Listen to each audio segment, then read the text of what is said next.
Bonjour chers frères et sœurs en Christ, que la grâce, la paix et la miséricorde de notre Seigneur Jésus-Christ soient abondamment multipliés. Shalom et bienvenue dans cette nouvelle vidéo de 7 minutes de pain quotidien.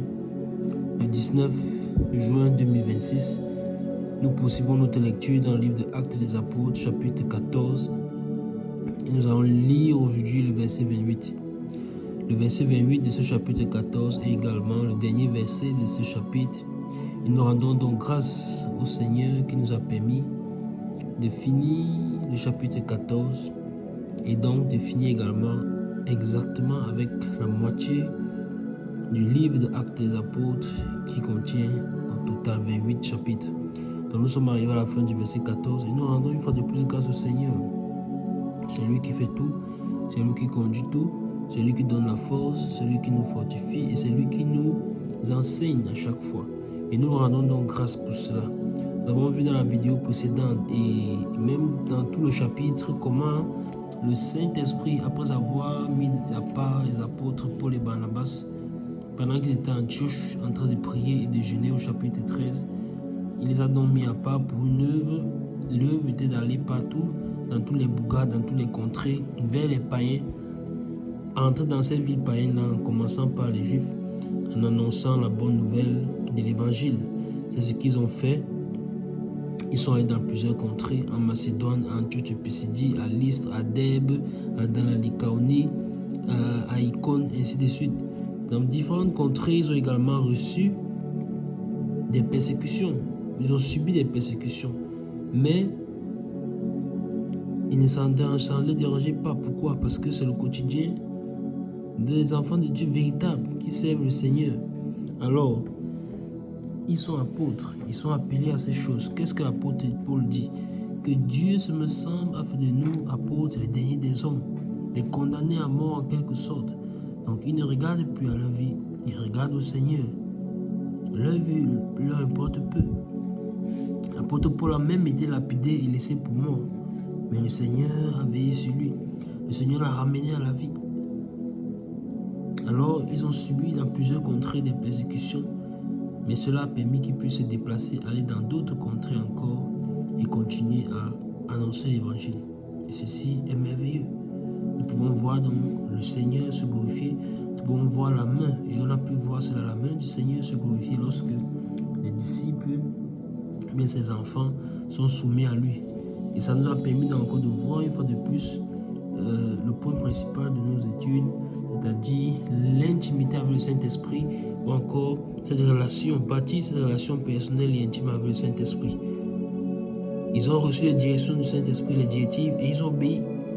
Et comment allons-nous les recevoir donc, si nous n'avons pas cette intimité, si nous ne pouvons pas reconnaître sa voix, si nous n'avons pas, nous ne passons pas du temps avec lui dans sa présence, dans la parole, dans la prière. Donc, c'est des choses que nous devons faire. Et ils ont été fidèles dans leur œuvre, dans leur mission. Car le verset 26, la fin du verset 26 que nous avons vu dans la vidéo précédente nous a dit que ils sont retournés en Antioche, ils ont raconté aux frères tout ce qu'ils avaient traversé, l'œuvre qu'ils venaient de faire. Donc ils ont accompli l'œuvre du Seigneur, ils ont accompli l'œuvre pour laquelle le Seigneur les a mis à part. Donc dans leur ministère, dans leur chemin d'apôtre, dans leur ministère d'apôtre, pendant un temps, le Seigneur les a appelés à une œuvre bien précise. Et donc c'est ainsi que le Seigneur fait souvent. Il peut t'appeler pendant un temps à aller quelque part ou à faire quelque chose de précis. Les hommes ne vont pas comprendre, les hommes vont peut-être te traiter d'orgueilleux, ou bien les hommes vont peut-être même te persécuter, mais vaut mieux obéir à Dieu plutôt qu'à un homme. Alors nous devons toujours chercher la face du Seigneur. Et quand nous savons qu'il nous a parlé, alors nous devons lui obéir. Nous devons lui obéir. Dieu est le souverain, le Dieu tout-puissant. Nous va prendre sa parole pour la légère.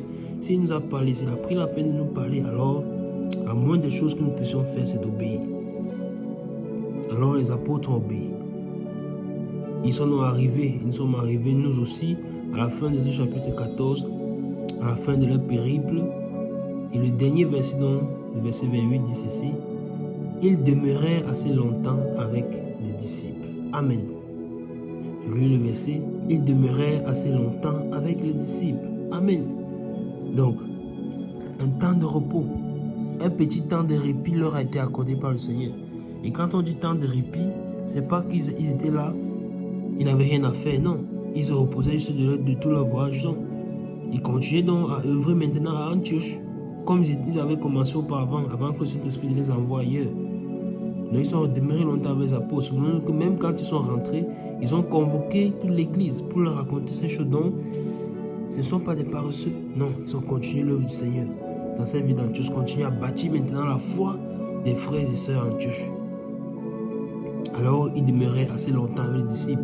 Et là, on peut encore voir également l'image de notre périple sur la terre. Nous aussi, sur la terre, nous sommes des voyageurs, des passagers, des ambassadeurs du Seigneur.